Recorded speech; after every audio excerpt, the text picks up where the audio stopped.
শুভ সন্ধ্যা বন্ধুরা, কেমন আছেন? আশা করছি সবাই খুব ভালো আছেন।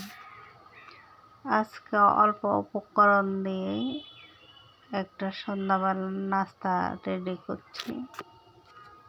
প্রথমে একটা ডিম নিলাম, তারপর একটু করে দুধ দিয়ে দিলাম,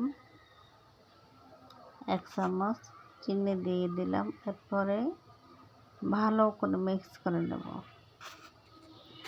এবার পাউরুটিগুলোকে একটু কোনা কোনা করে কেটে আমি নিচে ত্রিভুজ আকৃতি আকার। এটা সুন্দরের জন্য আপনারা এমনি পুরা পাউরুটি দিয়েও করতে পারেন। আর সবগুলোকে আমি এভাবে কেটে নিচ্ছি। এভাবে নাস্তা তৈরি করলে বাচ্চারা বেশি পছন্দ করে, বড়রাও পছন্দ করে। তারপরে এই পাউরুটিগুলো আমি মিশ্রণটার মধ্যে চুবিয়ে নিচ্ছি আর তেলে ভেজে নেব। সবগুলো পাউরুটি আমি লাল লাল করে ভেজে নেব। অনেক মজা।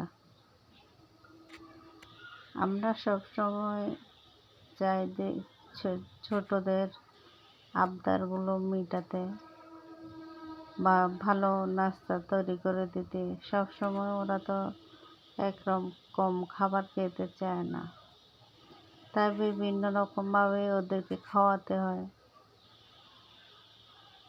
আর বাচ্চারা তো একটু বেশি মিষ্টি পছন্দ করে।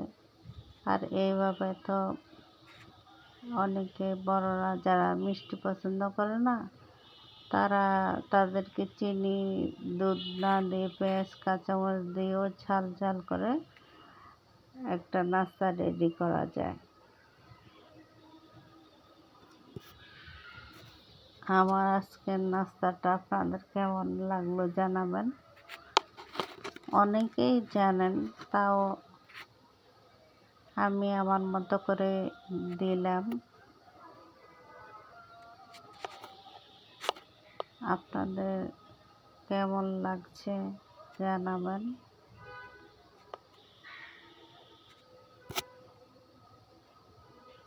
সবগুলো পাউরুটি আমি ভেজে নিচ্ছি।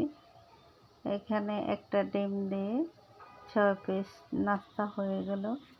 আপনি বেশি নাস্তা বানাতে চাইলে আপনি ডিম আরও দেবেন পরিমাণ মতো।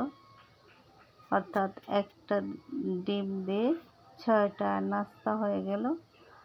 আর 2টা ডিম দিয়ে তাহলে 12টা হবে। এই হিসাব করে আপনারা বানিয়ে নিতে পারেন। দেখেন বন্ধুরা, অনেক ধন্যবাদ।